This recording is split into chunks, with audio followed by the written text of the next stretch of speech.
Welcome to Explain to Shane. I'm your host, Shane Tews at the American Enterprise Institute. On this podcast, I interview tech industry experts to explain how the apps, services, and structures of today's information technology system work and how they shape our social and economic life. The current Federal Communications Commission has been focused on two major goals: spectrum efficiency and light touch regulation. The Commission has been working to reallocate and repurpose spectrum as part of a major change in telecommunications regulatory policy.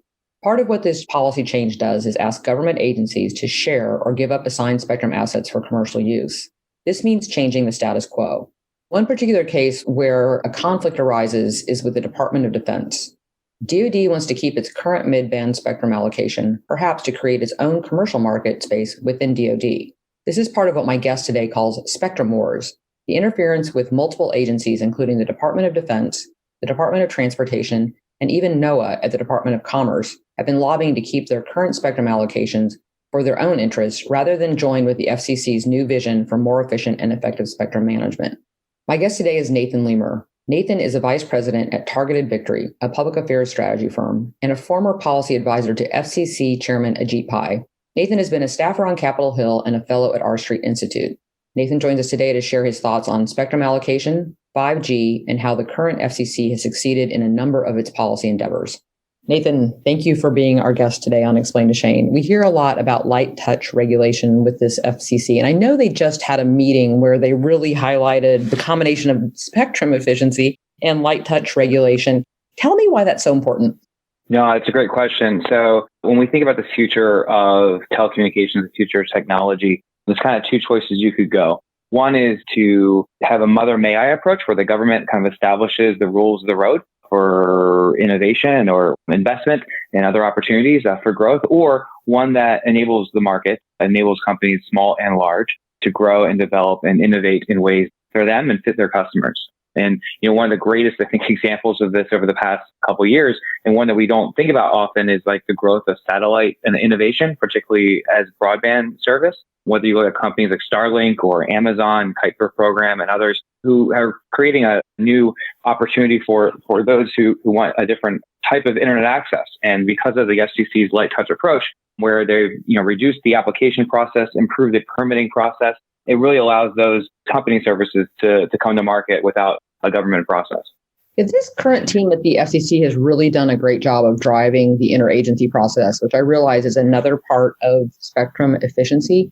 I always think about it like, they just rules were created a long time ago. And unless you go back and revisit them, you realize the inefficiency in how we're using, things like spectrum, which always fascinates me that zeros and ones fly through the air and we get such amazing technology on the other end.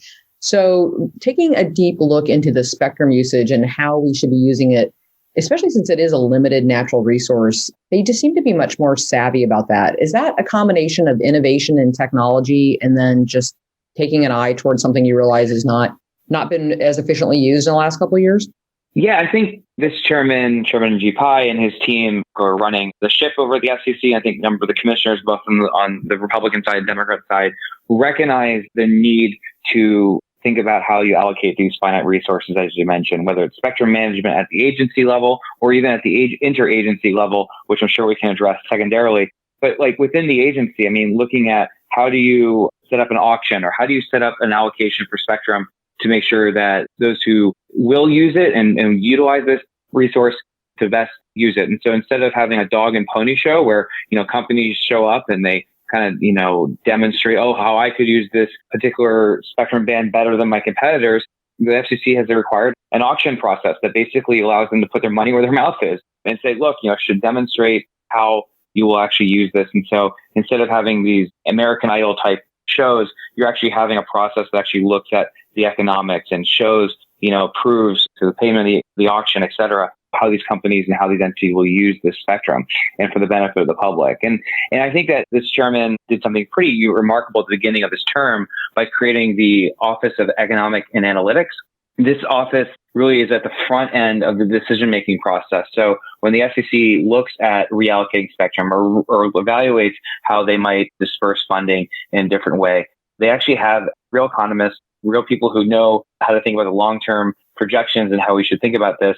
They look at the front end, looking at the money, look at the financial aspects so that when we're thinking about consumer protection and what's good for the consumer and the public good, we're also thinking about the economics as well. And having that at the front end allows the FCC to be steered in the right direction to make decisions that are good for innovation and good for consumers. Now you've put that visual in my head. I'm thinking actually more like Shark Tank. That should be yes. It could actually maybe be on C-SPAN, where you just watch people come in and explain how much more efficiently they could use spectrum and they could beg for it. I'm sure it would be a riveting version of a TV show. Well, yes, but I am always a fan of hearing that economists and maybe even accountants get engaged when federal funds and resources are available. So, which brings us to another question, which has been, this thing has come in and out in the last couple of years, this Department of Defense interest in wanting to hoard, is the best word I can say, their mid-band spectrum, which is the sweet spot for this next generation technology, 5G, which I talk about a lot. What is going on at DoD? Do they just not want to play with the other children? Are they hoarding their candy in the era of Halloween? Or are they, why is it that DoD thinks that they know better what to do with this mid-band spectrum? Or do they? So instead of not sharing their candy, I think DoD is more akin to the neighbor who turns their lights off and pretends they're not home and hides in the back. But I mean, the reality is that when you look at a spectrum map, if you are so bored that you get a chance to look at a spectrum map.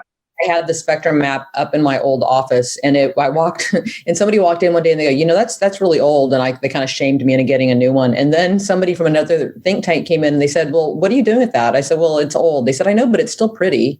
It's like, well, when I worked at the FCC, there was a moment. I was a political appointee there. There was a moment where me and two other political appointees were standing in front of the spectrum map trying to read it, and we literally had to call one of the senior counsels down to our office to explain it to us.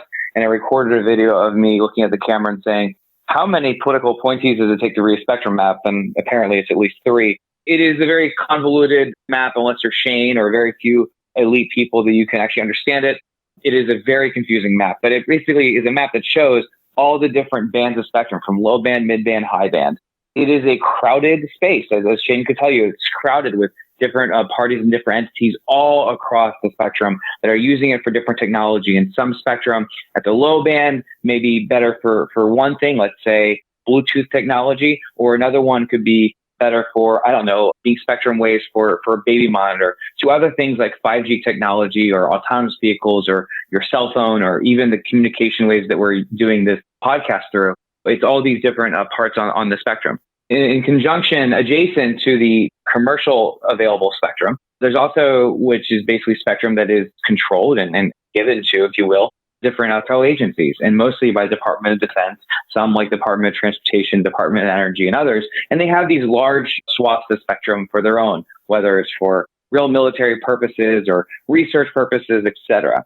But because they have so much, it's also a lot of valuable spectrum that could be useful in the commercial space, and particularly for the development of 5G technology, which is going to be a huge transformation of our wireless networks. And so there's been a lot of conversations over the past couple of years about, hey, could we repurpose the FCC or other entities want to repurpose a small portion here or there of DoD spectrum for commercial spectrum usage by private entities. The reality is DoD doesn't like to play this game. They're generally very stodgy about engaging back and forth with other entities, both private entities or even other government interests, such as the FCC.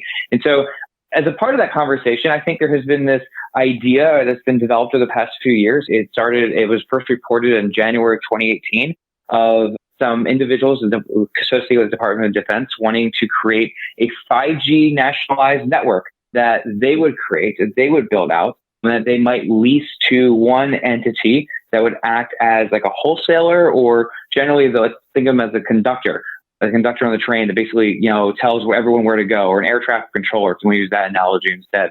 But like the idea that this one entity would have universal access, that they would have exclusivity to kind of control the game, instead of the way that the FCC has established and the rest of the government has established, that basically you would create privatized networks, whether it's T-Mobile's network, whether it's AT&T's networks, whether it's Verizon networks, whether it's other networks, that would be these 5G networks that could be used nationally across the nation for private use. And so DoD has been talking about this idea. There's been proposals about this idea. There's certain individuals who want to push this idea that are very politically connected. And that really runs contrary to the way the FCC and the way that Congress and the president even has called for the allocation of 5G technology and 5G networks. And so it's kind of creating this burgeoning kind of political battle about these two directions, because if a DoD network is built out, that could undermine the efforts of the privatized networks, but also at the same time, there are really good spectrum, and so that DoD has access to. So I think the other question people should be wondering is, should they have exclusivity, or should some of this be reallocated to the private network, private sector, or the commercial space? Yeah, it has been very confusing. And I did take the time to read the request for information, the RFI, which it basically is open-ended, and it says, just give us ideas how we could be using this. It was just fascinating. But I do think, and one of the things, I was just looking this up to make sure I got this right, the Nobel Prize this year went for auction theory for these two economists at Stanford. And one of the main things they focus on is actually, telecom companies, ISPs acquiring airwaves for the government. And they also do note, kind of the way that you manage airport logistics as well as fishing quotas. But it's fascinating because this is all very timely for the government to be syncing up with what's going on in the academic space and the private sector on this major asset, which for years was you would put guard bands out, which basically made sure that you didn't have interference. And we don't need those wide guard bands anymore because it's much more efficient. So the people that have the guard bands, which are the Department of Defense, maybe NASA, the weather guys get in there occasionally with their satellites, as well as the Department of Defense with LiDAR and how we're looking at autonomous cars. You just don't need these extra space guards like they thought we did back, anytime before 2010, let's say. And even if you're getting a Nobel Prize for this, I imagine that you've discovered something that's pretty damn cool. So I'm glad to see that everybody has an open mind about that, and maybe we'll see this RFI will just decide that we should do better things with that spectrum. You bring up some interesting points there. First off, that spectrum policy is one that's really wonky, but it definitely is geared towards using these resources to the best efficient way possible. And I think what you've had is buy-in, not just from policymakers on one side of the aisle or the other, but people on both sides recognizing that we do have a system that can work, and we do have an interagency process through the Department of Commerce in consultation with the White House, or in consultation with the Department of Defense, Department of Energy, and these other members of different agencies that have an interest in the future of spectrum policy. And we do have an interagency process that can work, but over recently, unfortunately, we have seen kind of a political gamesmanship, sort of I call them spectrum wars, where you just have these parochial fights over territory within the spectrum. And that leads not just to hurt feelings and bad problems with Congress or back and forth between political parties, but also real harming of consumers, because it just delays the implementation of some of this technology and can slow down the opportunity for innovators and entrepreneurs to actually use these new spectrum for new applications that can benefit our lives. Which another area is in rural areas, which we refer to sometimes as the digital divide, because they're not underserved so much as they're unserved. And there are certainly new ways that technology can reach these consumers that don't involve hauling a lot of coaxial or fiber networks, into that space. Maybe a lot of them are still on coaxial, which is why I was thinking that. And so spectrum is definitely part of that equation of how we close the digital divide in rural areas. Can you kind of walk me through part of that?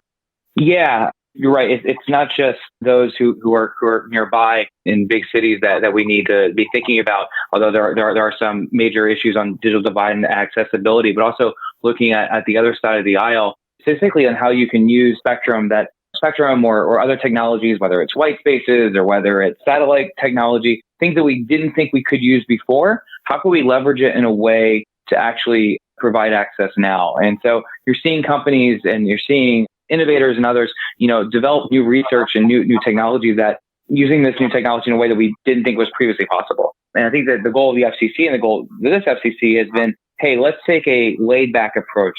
Let's establish rules of the road, but also kind of create a culture and an environment to allow new technology to come to market and allow that technology to survive on its own and not be hindered by government interference one way or the other. The FCC moved in an item above 95 gigahertz spectrum, and that was an area of spectrum that a band of spectrum people didn't even think could be used 5-10 years ago. And now we're realizing, it can be harnessed in a new way for 5G technology. Maybe this could be helpful for precision agriculture or telehealth or other services that is needed in hard to reach areas that you just couldn't have helped previously. Early on in the pandemic, there was an opportunity with 5.9 spectrum to bring it to the consumer market quicker than expected through a temporary order. And that seemed to have gone well. So what happened this past week in that space? Because it seems like there was a good move by the FCC. So 5.9 is this very valuable band of spectrum that has a lot of interest in use cases, particularly among those who care about next generation Wi-Fi. So like a much more powerful, faster Wi-Fi connection that really can actually help us kind of help your own home connection at home, whether you're working from home or helping with homework or other things in your community. But it's also a part of spectrum that had been previously held onto and been used by Department of Transportation, particularly with DSRC technology, which is their approach for driverless vehicles. However, so there's like this congestion in this band between people who want to use it for DSRC technology, which is for potentially use for driverless vehicles, or this next generation Wi-Fi that could be used by wireless providers, cable providers, and other players in the internet market. And so to this week, the FCC has announced that they're kind of moving ahead on a split the baby approach. So they're going to basically permanently maneuver in such a way that a certain amount of that spectrum will be available for next generation Wi-Fi, which is exciting for a lot of communities across the country. But also a portion of it will be used for what's called CV2X, which is vehicle to vehicle technology, which actually has promised to be way more effective as a driverless vehicle technology and platform than DSRC, and ways that we could use for driverless vehicles, not just on your Tesla, but also in other vehicles to help improve vehicular safety and technology to allow us to be more energy efficient, et cetera. So like the FCC is actually moving in a way that I think is actually pretty smart, in which you're taking both these real concerns, driverless technology, autonomous vehicles, and the future of transportation sector, but also the thoughts and the concerns and the value of this technology for internet providers. And so the FCC has kind of established an approach that's not an either or, it's why not both approach. And so it's very exciting, and it's one that I think it speaks to the way that this FCC and hopefully future FCCs will navigate these concerns between different agencies and different players to actually, find workable solutions going forward.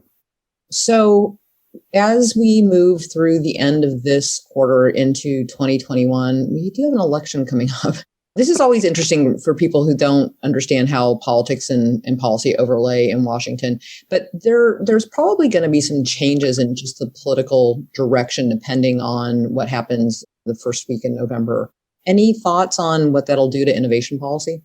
Oh, man, that's a great question. If I could be Nostradamus and predict how things could change, I do very well. But there's a lot of uncertainty how this election will change the way we think about innovation policy, both in the telecommunications side and technology, and as well as emerging technology. And so the biggest thing I'm watching is sort of the realignment of conversation on the policy, both on the left and the right, particularly among generally right center voices who understood the value of market-based solutions and the importance of an approach that enables innovation and entrepreneurship. And I think it's concerning to see how that conversation has changed over the past several months. And so regardless of how the election folds out, I really do hope that the voices of reason, the voices of the market win out. So I think also on the left, on the Democratic side, you're also seeing that same kind of introspection and identity crisis, if you will, where, new voices that want to break up every company that is bigger than a small startup is kind of running into becoming a larger voice in their side of the aisle and in the conversations. And that's different with a lot of people who have maybe a more business-friendly approach on the left of center. And so I think those two changing dynamics on both sides of the aisle are going to be ones that people should pay attention to. And I think they could shape the way we think about telecommunications and technology going forward, not just on issues like net neutrality, but also on 5G or other issues like innovation and emerging technology writ large, or the future of media companies and social media companies, et cetera. And so I'm fascinated to see how that plays out. I'm a little worried, but also I think it's an opportunity for new voices and new people to participate in the conversation. And I think that's why this Explain to Shane podcast will be important regardless of who wins in a couple of days. Thank you, Nathan. If you become Nostradamus, I want to hang out on your yacht. Exactly. Well, if I could figure out what my kids are going to do within the next 2 hours, that in itself would be quite a skill. So we'll figure that out. Okay, baby steps there. Yeah, and one of the things exactly is in this most recent October meeting was kind of putting the final ink on the restoring the Internet Freedom Order, which I think was really important because when this whole idea of before restoring Internet freedom was out there seemed to be people that wanted to choose winners and losers between the networked companies, the people that were actually bringing the broadband and the speed to your house or residence or business, and then what the edge providers, as we call them, the Googles, the Amazons, the Facebooks were doing. And now things are so integrated. It seems like that's the wrong place to put a pressure point in the regulation. So I think that was a very good move, and hopefully we'll move on and not revisit old, tired discussions of when innovations brought us so much further. But that just makes me think, what, Nostradamus, moving forward, what do you think we should keep an eye on? Because I'm hoping that one's a closed case. Oh, I wish you were right. I think it's very possible that depending on the election, I think a Democratic Party, if they ever get control of the FCC, I think might want to bring that back. But I think you're right that that conversation around net neutrality or restoring our freedom, it's part of a much larger conversation about the future of the internet and how and who controls access to what and what regulations or what framework regulations work or don't work. And I think that these are questions that both, could be, addressed in conversation at the FCC or Congress or really, the public at large over a bigger conversation about what the rules of the road should be for these type of discussions. And so, I think that's going to be a big one, but I'm also kind of excited to see how the Congress and agencies kind of look at questions about consumer privacy long term, about what the rules of the road of that should be, whether, what kind of framework works, not just for large companies, but also for companies that are much smaller and emerging, not just on the edge, but also among internet providers. And then I'm also really excited about the future of how do you incorporate and I think actually how the government could establish correct rules of the road for things like artificial intelligence, blockchain. These are all other technologies and cryptocurrencies and others that I'm excited about. I'm excited to see how we could use them to benefit our lives. But I also know that our dear friends in Congress or different agencies can be an impediment to their usefulness and the use cases of. And I think we need to find ways to make sure that the framework by which we are thinking about those questions is one that enables opportunity and not discouraging it. Yeah, a lot of those technologies take friction out of the consumer or the user and provider interface, which a lot of times that middleman makes a lot of money on those little fractions of an exchange. So that's our right. And other people like that, which have a reason to want to keep things the way they are. So that'll be fascinating. Well, Nathan, thank you for being our guest today on Explain to Shane. I look forward to future conversations with you. Oh, this is wonderful. Thanks for having me, Shane. Thank you for listening to another episode of Explain to Shane. For more episodes, subscribe to the podcast on Spotify, Apple Podcasts, or your preferred listening platform. If you enjoyed this episode, leave us a review and tell your friends and colleagues to tune in. We'll see you on the next episode of Explain to Shane.